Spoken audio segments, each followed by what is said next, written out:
we back? Are we back? I don't We're alive! Wait, Hello! get the defibrillator. Someone grab the shock gloves. I'm good. Am I alive? Am I here? Okay, I'm here. Okay. Okay, Alfred's alive. We're okay. We're okay. Oh God. That was a close one. Hi. Yes, it was. Okay. From the dead, people. Oh, isn't it great? Scary. Yeah. All right.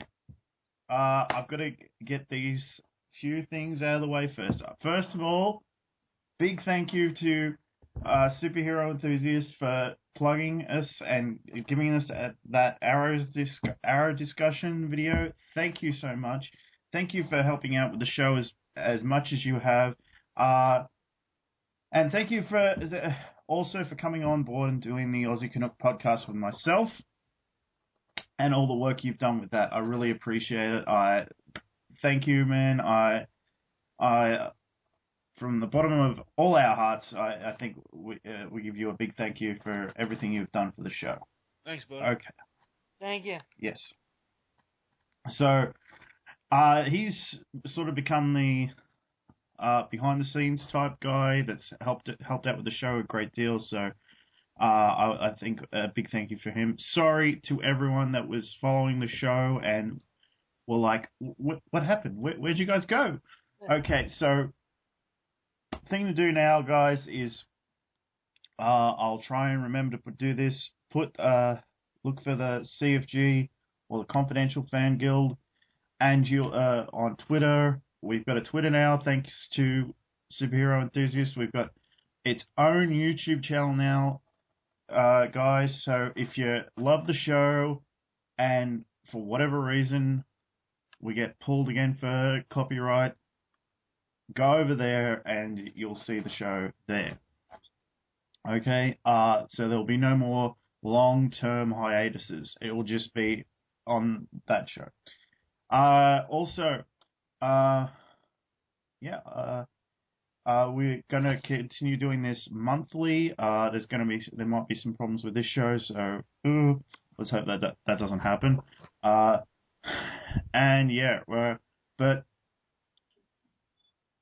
Thank you to everyone who has supported the show. Anyway, we're here to talk about the character himself, not necessarily the movies, but I will probably touch on them a little bit, of James Bond. And I believe this was Mr. E's subject. Am I right? Yes, it was. Yes, it was a long time ago when we decided, hey, what should be the first 3 topics we ever talk about? Yeah. And that sort of got away from us, didn't it? Yeah. It didn't get away from us. It just disappeared for a while. We were doing our own stuff. That stuff happened. So life happens. So that's what happened. Yeah. That does happen. But where'd you want to start off with this topic, Mr. E? Because this is your topic, so. Well, why not start where every good story starts and every good character starts, the beginning. Yeah, so back in the 60s, we were introduced to this guy long before I think any of us were born. Oh no, I'm a doctor. I'm the doctor, so I can go through worlds. It was just frozen in ice, really. So you're Walt Disney? Hey, that's a myth. How do we know? Yeah. When it comes to the movie character, we were introduced in the 50s. But if you were reading the books of the James Bond books before the movies ever came out, you were introduced to him in 1953. Yeah. That's how long ago it was that Ian Fleming created this character that's endured for so long. And the first book was actually one of the more recent movies, which was Casino Royale. But there was a somewhat of a, from what I understand, a campy version of it done? There were 3 versions of Casino Royale. There was the one that had an American actor play James Bond, and it had Peter Lorre as the main antagonist. There was the campy version with David Niven, Woody Allen, and Orson Welles. And then there was actually, in my opinion, the better version, or the best version of all 3 of them, with Daniel Craig and Mads Mikkelsen. Yeah. That's the one I gather people are most familiar with. But yeah, it took us a long while just to get to the beginning, didn't it, in the movie format? So yeah,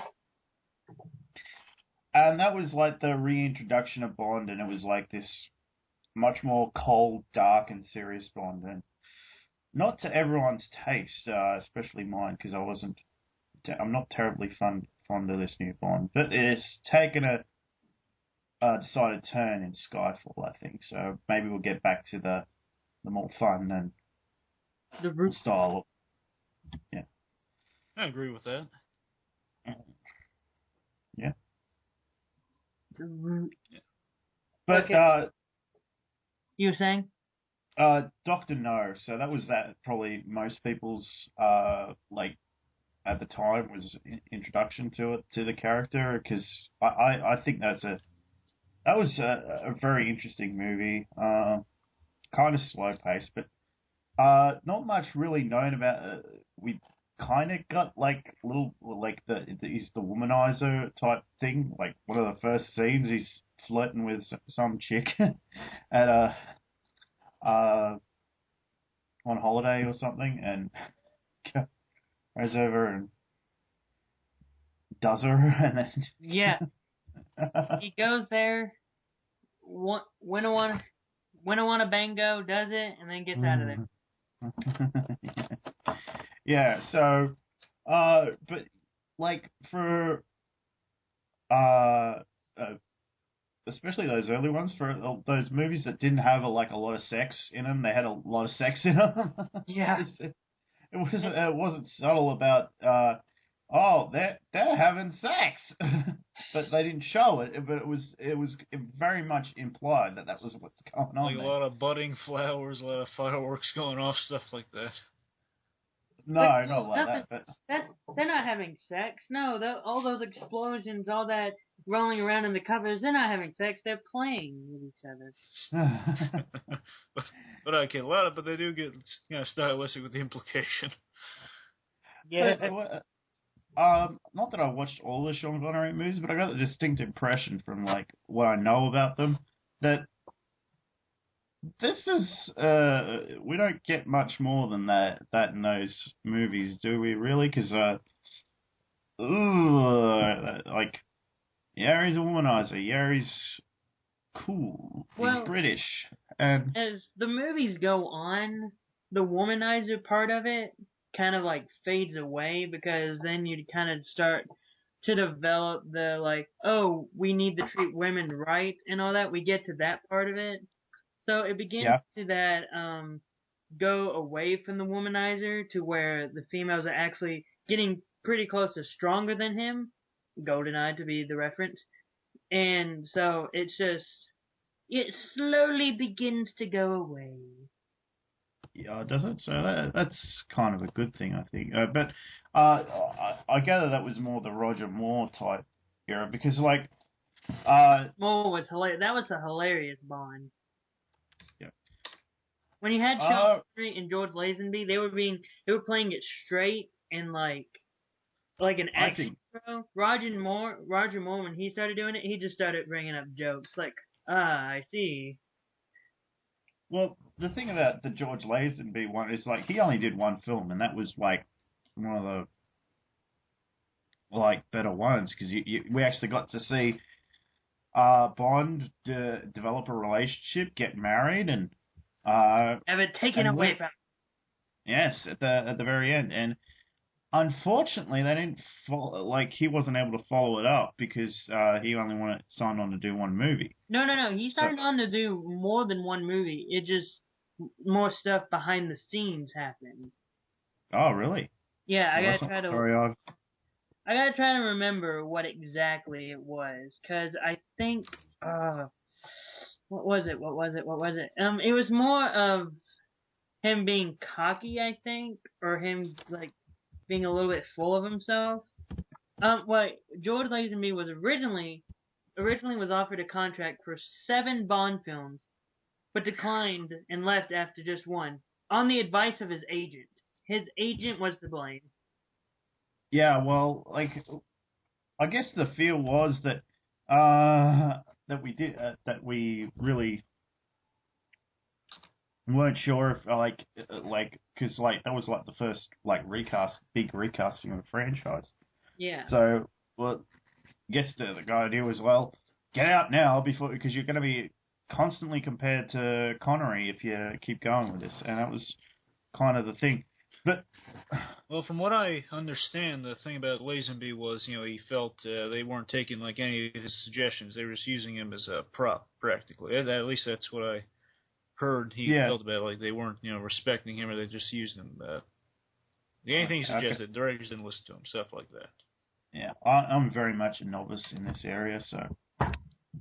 Well, the way I saw the behind the scenes, like the interviews with the cast and all that, on the combo pack and all, I saw the behind the scenes stuff for that, and it was mainly how, and I heard it from the point of view of the main producer's wife, Broccoli's wife, and there was one time that he walked up to a table and it's like they were having a party and he was like, why wasn't I like told about this party? I'm the star of the film.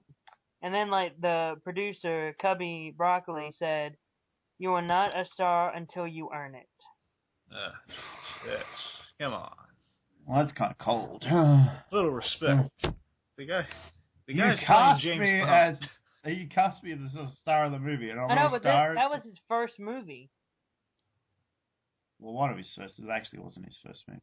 I know well enough that you don't get cast as James Bond in your first movie, but I mean, I'm sure he's.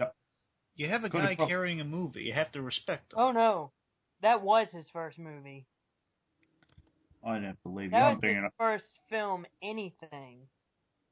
I am bringing that up. I'm looking at it right now. I think he was a model before he became an actor. Huh. George Lazenby? Yeah. I don't. But anyway, I didn't really watch much of the Roger Moore thing, so if you want to talk about that for a bit. The Roger Moore. That was the time the Roger Moore. The best way I can describe the Roger Moore thing was that was the time when it was the 70s. We all know how the 70s were. You need to say any more.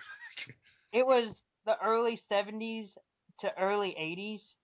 He was the longest running Bond, so it's kind of like, with him, it was like practically all the people that know Bond right now who are adults, the only reason why they know it are probably because, or like who are in their 50s and 60s and all that, the person they know as James Bond is Roger Moore. Because that's the one they grew up with. And that's mainly all there is about Roger Moore. He is also considered, I think, when you think of all the Bonds put together, and like who's the number one and who's the number two, I think he's either number one or number two.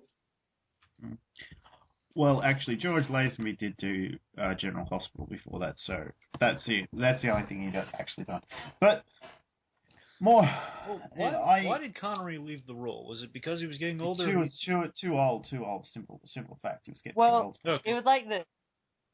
When he first got casted, he originally signed on for a 5-movie contract. 5 movies were over. They signed on someone else.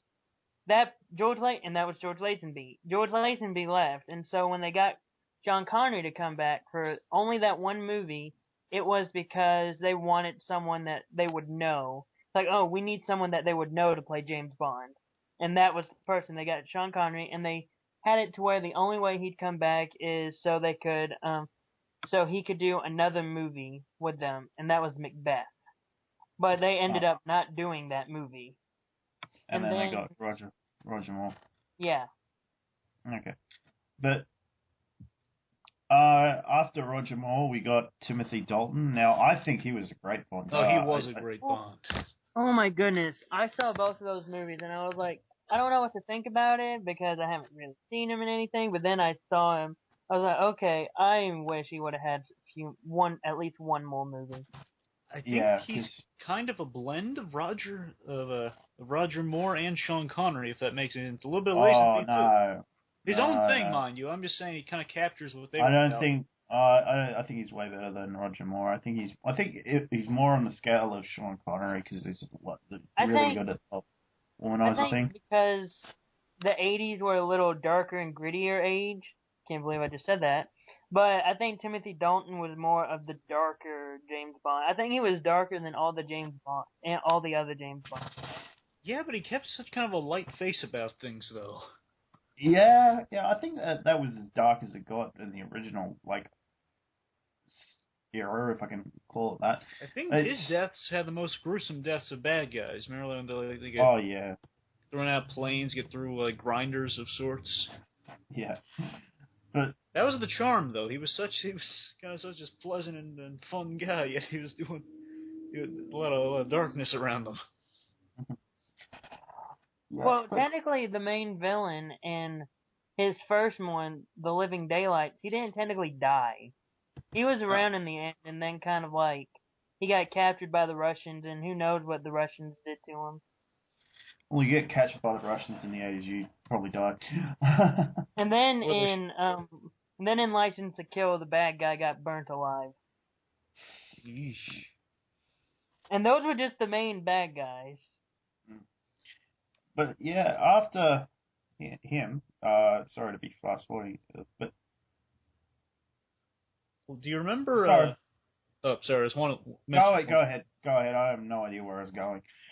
Yeah, real quick, Timothy Dalton. It's funny they actually poked fun at the fact that he's played Bond in the Looney Tunes Back in Action movie. It basically plays he's just like the spy father of Brendan Fraser. Well, you get cast as Bond, that's probably going to happen. Like that's happened to George Lazenby as well, and Sean Connery. Yeah. And Pierce Brosnan. Yeah. That's a thing that happens, and it's nothing new. It was a funny nod. Yeah.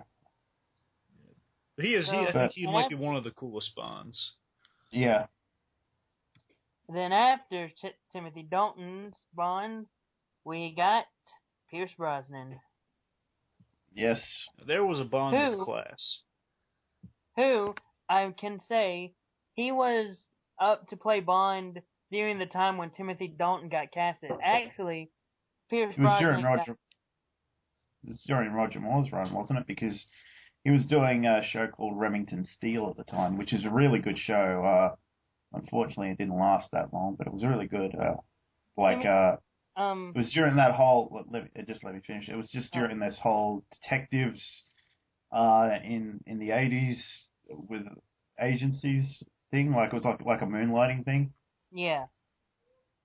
And Timothy Dalton, I know, was up for the role at the time when Roger Moore was casted, but he turned it down because he thought he was too young. He thought he himself was too young. And Pierce Brosnan was actually casted before Timothy Dalton got casted, but he dropped out because of Remington Steele. Huh. Yeah. You know, I think Brosnan may be probably look-wise one of the best Bonds. I think he really looked kind of like the perfection look you want to go for Bond. You know, like you just, I don't know, you get a sense that women are drawn to this guy. He was the Bond I grew up with, so I think he fits the mold perfectly in terms of Bond. Well, you got to remember too that there was a big absence there for a while between the Timothy Dalton era and Goldeneye, because it was quite a few year gap. But it was 89 and 95. That was the gap. Oh, 6 years. That's a big gap. But I think Goldeneye's probably my favorite Bond movie because it just moves at the right pace. It's not like the older ones that, for the time, I'm sure they were great, but they moved at a slower pace. A lot more stories could be told because you're not like now where you're being constantly bombarded by all this information, but like and that's it balances everything right. It's like it's dark enough for my tastes in Bond, and it's light enough as well. So it's the right temperature Bond, and plus we get a little bit of hint of his past, like he was teamed up with this guy 006. I really like Sean Bean as the villain. Yeah, he was really good. He dies in every movie, but well, In every TV show. Yeah, yeah. Like he can't stay. He's like, no. That's a reference to Game of Thrones, people. Yeah. Spoiler if you didn't know. Now, well, I've seen that. I know he loses his head through in that. He's never going to be the head of the Empire in that movie. But do you think Bond dipped in popularity after the Dalton films for a while? No, I think he was still like I don't remember anyone being like, oh, that Bond. I think it's too bad. I don't think James Bond ever dipped in popularity, because if he had, then we wouldn't be having James Bond movies now. Yeah. It's a good point. I'm saying that's the biggest gap. That's a 5-year, 89, 91, 92, 3, 4. It's like 7. It's quite a lot longer with Doctor Who, and that stayed relevant. Okay, fair point. Fair. Just curious. But still, I mean, Doctor Who could have gone away for a while. Then people watch the old stuff, and they get a, then they start to enjoy it. And it's not like now, man. There wasn't a huge amount of DVDs back then. I think there was like a few videotapes as well. Not like they were, but not like now where you just go to any DVD shop and you can walk in and buy like a whole bunch of stuff. It wasn't like that back then. Fair point. But I want to reference back to what you said about his past and all that, like how we get to see some of his past, and sort of in that direction. Because on Her Majesty's Secret Service, we see that James Bond, he had a wife and she got killed. Yeah. Well, it seems like in at least one movie of each different Bond, we got a reference to that. Oh, really? Yeah, and For Your Eyes Only, Bond, or Roger Moore's Bond, goes to a graveyard, and there's his wife. He goes to his wife's grave and put the flowers. And it's the very opening sequence. And Ernst Stavro Blofeld is the main antagonist in the opening sequence. And then he gets killed after the opening sequence. So it's like, boom, done. That's that. And then in License to Kill, Felix Leiter makes a reference to it, where, oh, he had a wife and all that. And then in Pierce Brosnan, The World Is Not Enough, you can tell, you can look in his eyes when the main female bad guy said, have you ever loved someone, or you've always failed to protect the one that you loved. And you could just tell in his eyes that he's looking back to it. I wouldn't mind something like that happening in the new series. But what would it be about? Because he hasn't gotten married yet. These are the reboots. Well, he'd be missing him, I guess. Yeah, and the next one, I expect that, but I wouldn't mind a couple of remakes of the key movies, like that Blofeld trilogy, because that would be really cool. I wouldn't mind them remaking the actual, because they started off and they rebooted the entire franchise, and then they went to the first book, Casino Royale. I wouldn't mind them eventually start remaking all the books of it in and just modernizing them. Yeah, making movies and modernizing them. They started with Casino Royale. That was the first book of the James Bond series. That's the first movie of the rebooted James Bond series. So this would be the fourth movie. Have it be Live and Let Die, which was the official second book. People might not agree with not adapted? No, all of them's been adapted. I don't think they have short stories. I don't know if some of the short stories been adapted. Yeah, some of the short stories I think have been done now. Or at least if they do the short story, they just take the name and go a completely different story. Mm. I think you can adapt to something if a couple of the short stories. I think that's what's been done a couple of times. Is they took a couple of short stories and like expanded upon them. Should we But list any favorite Bond films, or should we do that after we go through the well, game should we of do that at the end, man? We'll do that at the end. Oh, sure, no problem. But looking further onto the future, is there anyone that you think would make a good Bond after Daniel Craig? I gotta think about that. Well, it all depends how far in the future do you mean? Well, he's only signed on to do 2 more movies, so let's say 3 or 4 years from now, someone that you think, well, maybe not right now, but in a couple of years they make a good Bond. Well, next year is the next Bond movie. Next year is when the next Bond movie is coming out. And then they'll probably... No, wait, hold on. I gotta check something now. Alright. Blue Dragon 5, you got any ideas? Well, I kind of went with the consensus on, basically Hugh Jackman or Christian Bale. I mean, they could do the role well, but I mean, thinking about it now, I mean, Hugh Jackman, he's getting a little up there. Not that I think he can't do it. I'm just saying long term, but I'm saying if he's gonna, I've heard they'll talk like him retiring from Wolverine maybe and all that stuff, like whether he's coming back or not to do like Wolverine 2, regardless. And Christian Bale, I mean, he did Batman for a while. Would he really want to get into a character with that long of a? Yeah, exactly. So that's the thing. I mean, I think they'd be great for the role, but not sure. Well, trying to think of other people. I'm not sure. Like Cavill, it's sticking with Superman. I'm just trying. I'm saying they're also British or of a. Well, you don't necessarily need a British person to do it. Like, I don't know. Just trying. Even thinking of just some good actors. Well, honestly, I can't. I'm no good at casting, but the couple I hear a lot of people say like Michael Fassbender, Idris Elba. Ooh. I'm just thinking. Fassbender would. They're a little too.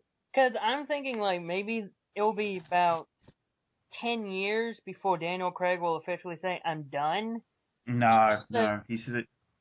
Last I heard, he's doing 2 more, and that's it. I don't think I know, and that's like close to maybe.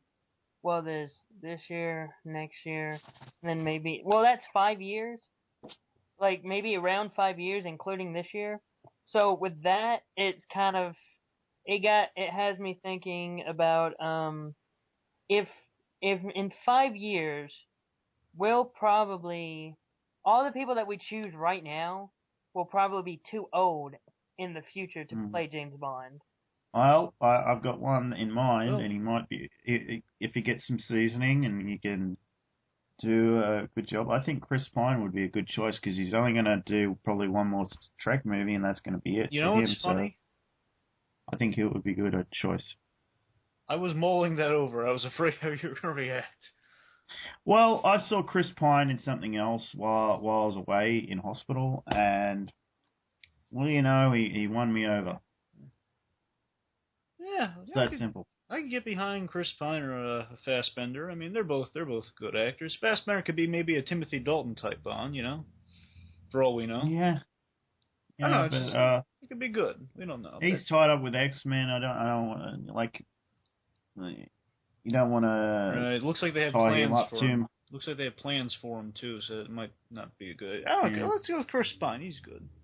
I'm gonna be that one person that's gonna stick to the consensus that he needs to be like like Irish or Scottish or English or Australian or Welsh. Like I'm with that because there are a lot of people who are considered like back in the 60s they considered Adam West, they considered Clint Eastwood, Alec Baldwin, like a lot of these American actors were considered, but they were just like quickly denied just because they weren't British or like somewhere around that. So I'm still trying to stick with the consensus in my head.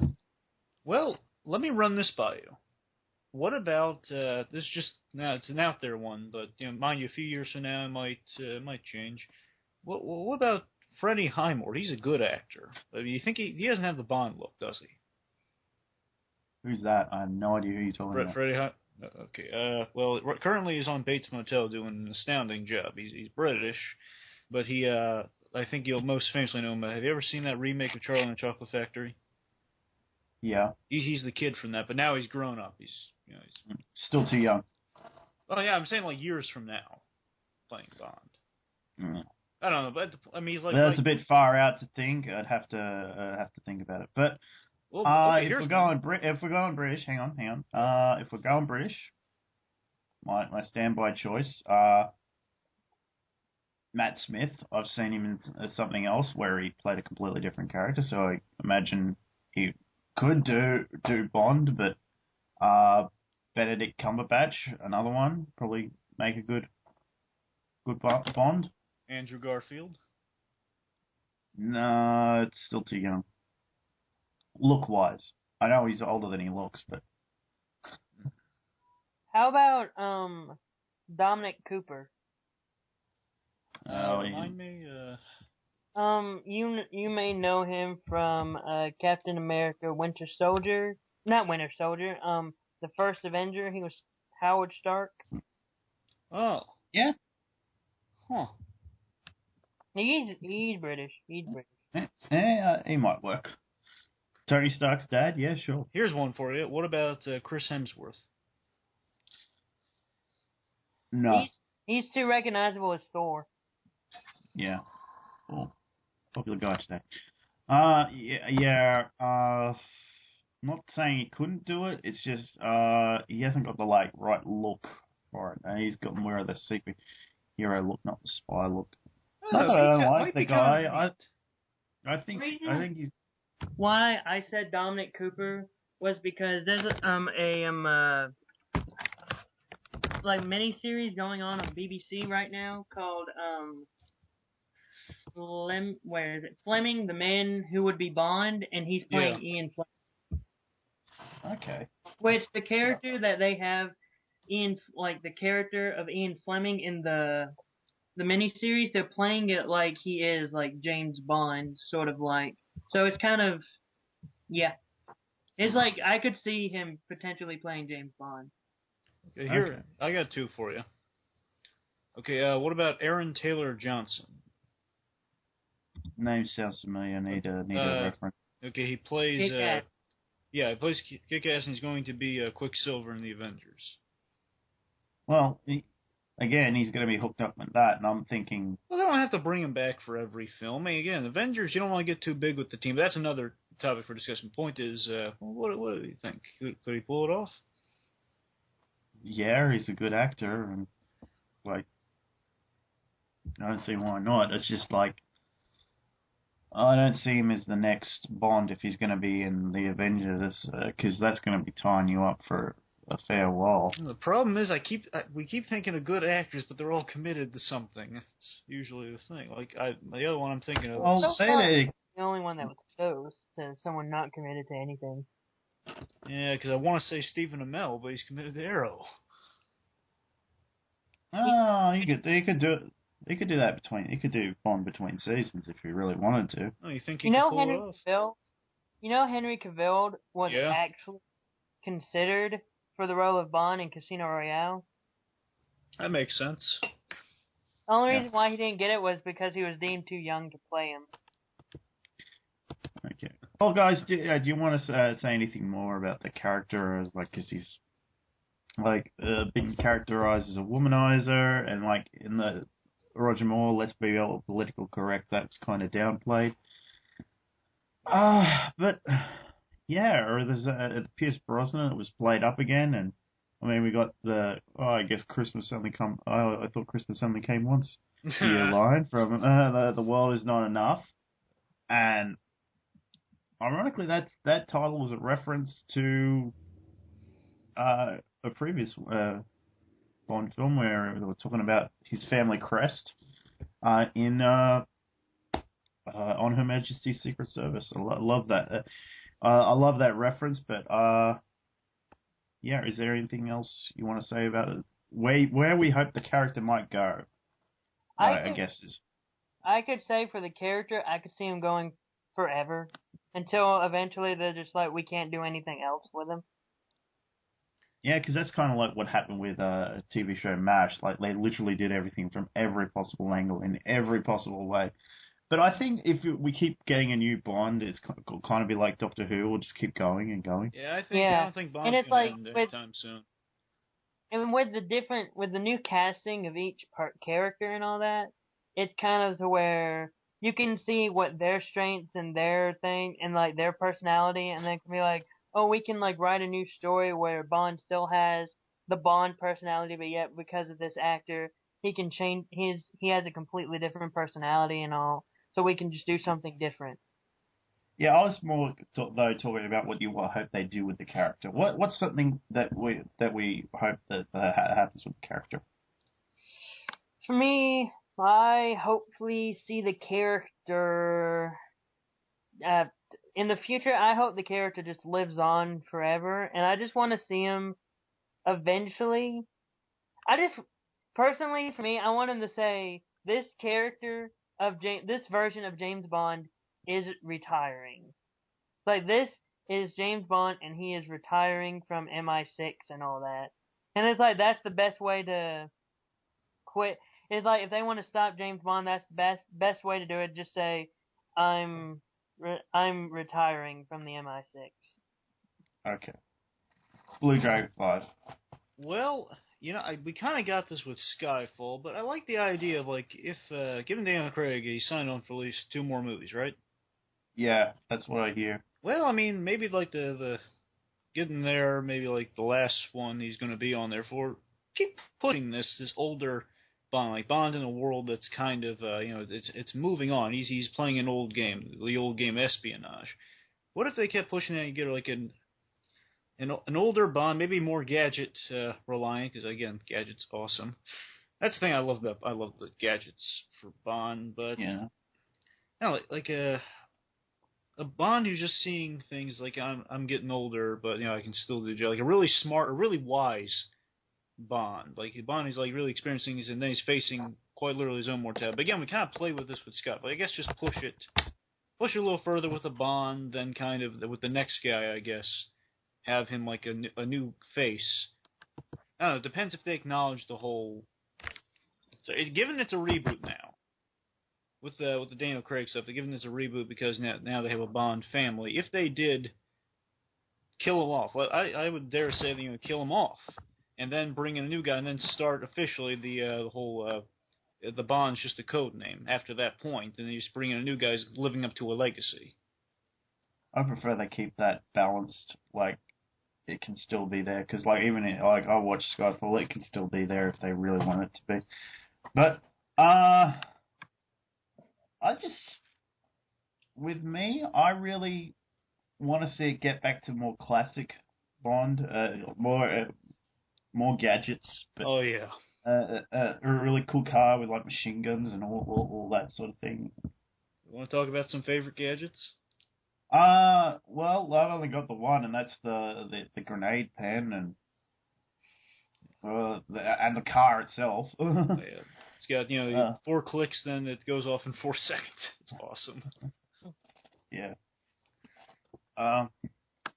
But just to finish up with my thing, I wouldn't mind seeing Bond like remaking on Her Majesty's Secret Service, but in a different way, like not taking anything away from the original, like, and then doing the Blofeld type thing, like after watching those movies. But I wouldn't also wouldn't mind like a buddy cop type movie of James Bond with 006, like, but and then eventually down the line, not right away, mind you, but down the line remaking GoldenEye in a different way. Would you ever want to see him do something like 008 and then Bond feels inferior? Do you ever want to see him do something like that? No. Yeah, that's what I thought. No, I want 006 because like I know like I want to see that like I want to see like what happened before like their real friendship on screen. Imagine if they did something like, okay, here's the new model. That'd be I think that's when we're going to Bond's getting a little desperate when they do a No. 008. You just keep doing what they're doing. I think they'll be fine. Yeah. Going back to class is a great idea, Mac. I gotta say, I would love to see that because again, I love the gadgets too. I love a few favorites. I love the multi-purpose briefcase from one of my favorite Bond movies. It has like so many features. Like tear gas, it's talcum powder. It's got throwing knife security devices. Really, really cool stuff. But also, you got the sonic ring. I love the sonic ring. Okay. Sonic ring's really cool. Of course, exploding pen, magnet, watch, TV watch, you name it. Great stuff. And the ejector seat. Yeah. Any favorites from you, Mr. E?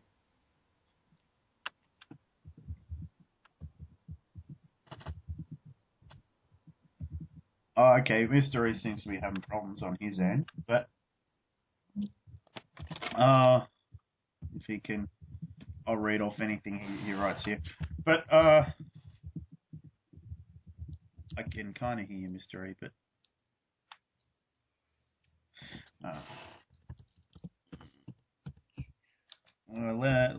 keep talking. Yeah, I think there are 3 types of Bond, really, when it boils down to it. Yep. You got first you get your 100%, completely suave, in control. He's practically Superman. He's basically the Bond you don't have to worry about. Like this guy's more like the Sean Connery Bond, I guess. Like you don't have to worry about this guy at all. Then the second Bond you really get is kind of a.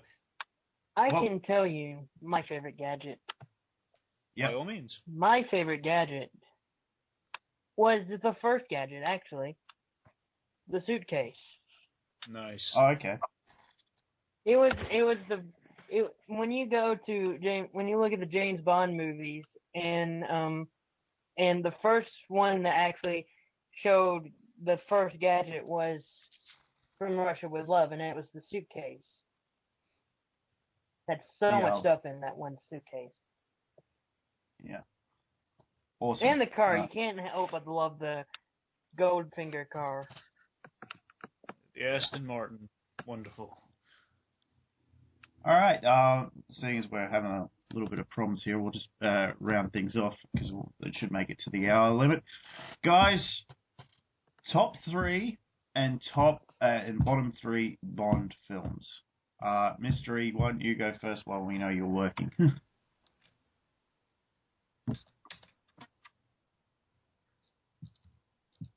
Okay. Who are we waiting on? Are we waiting for me? Oh, well, I mean, waiting on you. It's the top 3 and bottom 3 Bond films.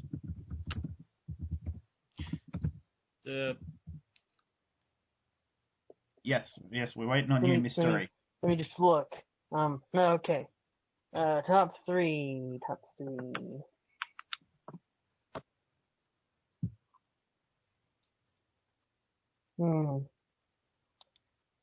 Bond films. Okay. So is the question at me? Yes, you.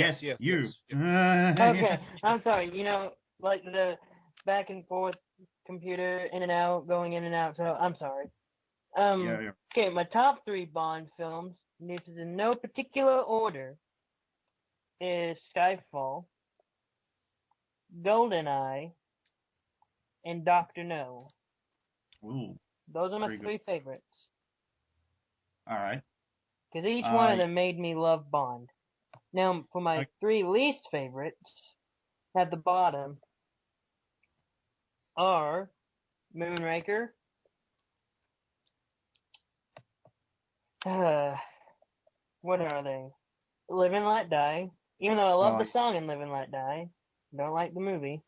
Yeah. And looking at these movies, The Spy Who Loved Me. Okay.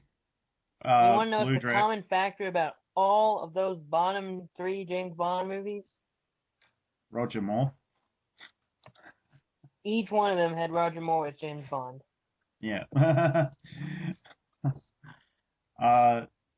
It's not that he did a bad job. it was that they were not written well. Okay. Blue Dragon 5. So Well, who's next? Yeah, Blue Dragon 5's next. I'm lucky last because. Can I finish my three types of bond thing real quick? Yeah, go ahead. Yes, real quick. Second type, you got this, still very classy, but has stakes and peril. So you believe this guy's really, really good, but he still is in danger. Though if he's like on a table with a laser about to split him in two, you're worried about the guy. And the third type is kind of what we're getting now with Daniel Craig. Is this he gets the job done in the end with style, like Bond does, but he takes a lot of punishment. I mean, he's taking a lot of punishment these days. Yeah. But anyway, yeah. Also want to prerequisite these picks because I haven't watched Bond in a long time. I didn't have all the access, and I'm an old. Yeah, I've seen the Sean Connery ones and some of the modern ones. So I mean, I'm not the best one. I can't really rank the bottom three. The top three I can rank. Okay, go ahead. Okay, so number 3 is going to be Dr. No. Okay. Number 2, Skyfall. Number 1, From Russia with Love. Okay. Honorable mention Goldfinger, but otherwise, I can't really name a bottom Bond film. I mean, I wasn't too crazy about Die Another Day. I mean, again, I haven't seen it in a while. I might change my mind. Also, Moonraker didn't. I don't really remember a lot of the other ones, so I can't really. Okay. Be there, but that's just that's it. Yeah. You should be happy you don't know Moonraker. Okay, I haven't seen Moonraker yet, but I'm going to list that on my bottom three because I know what that movie came out, and it was written in response to Star Wars. Yeah, and you can I can see it. I've seen enough clips from it to say, yeah, that's got a bad idea for Bond, so that's going to be on my one of my outer bottom space scenes. Yeah. Hey, Mystery, what's another really bad Bond film I can put for the number the number 3 or 1 spot? No. Okay, Right. I'll just do mine. Top spot goes to GoldenEye, just because that's one I'm probably going to put in the DVD player more than any others. Tomorrow Never Dies will probably go in there because I like the concept behind that one, and yeah, like you actually get to see the car do stuff in that. And on Her Majesty's Secret Service for the other one. Because I just was really enjoying that one when I was watching these back. Bottom 3, Moonraker, Die Another Day. I guess The World Is Not Enough. It's just, I have problems with that one. I don't think it's terrible. Yeah. Okay. Should we Yeah. get into what we like final summation? What really works about the character for us? Yeah, if you want to do that, I don't.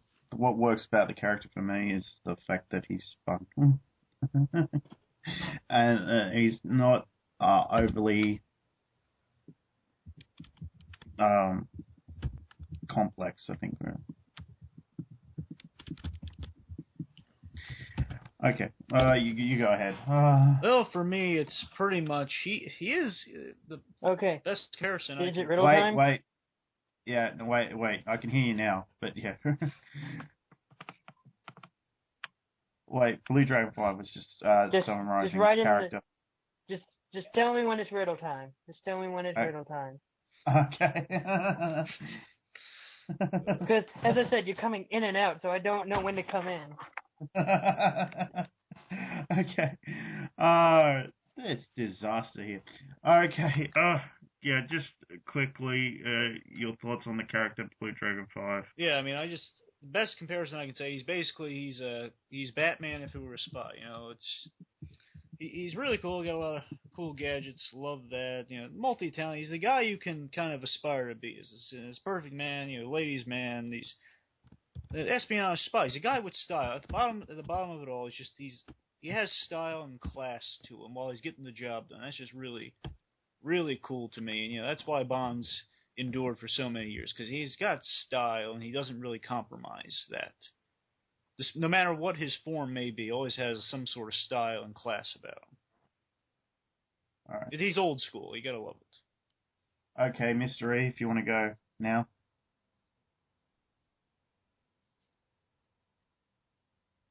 Okay, he can't go now. He's dropped from the call. All right. Now he's back.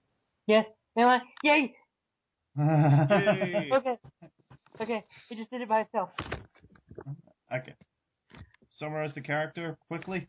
Okay, summarizing the character quickly. Womanizer. Someone who likes to drink. Dry vodka martini, shaken, not stirred. Awesome dude. Action hero. Sean Connery. George Lazenby. Roger Moore. Timothy Dalton. Pierce Brosnan. Daniel Craig. Maybe someone else in the future. Yeah, that's my summary. Okay. Nice. Well, I'm going to get you to do your riddle now while you're coming in good. Thank you. Okay. Riddle me this. Riddle me that. This man has been in 3 James Bond films, but only in those 3 he is seen from the face. In others, he is seen from the back of his head. Who is this man I speak of? Oh, interesting. That's one I do not know. That's because you have to watch all the James Bond movies to understand. Okay. I'll tag you in now. Well, this about does it. Right, gentlemen? Yes? Yeah. Well, everyone listening, tell your friends about us, but only if they're fans. Okay, gentlemen. I believe that is meeting adjourned. Next time, it'll be my turn, and I will get back to you guys with what that will be later. All right.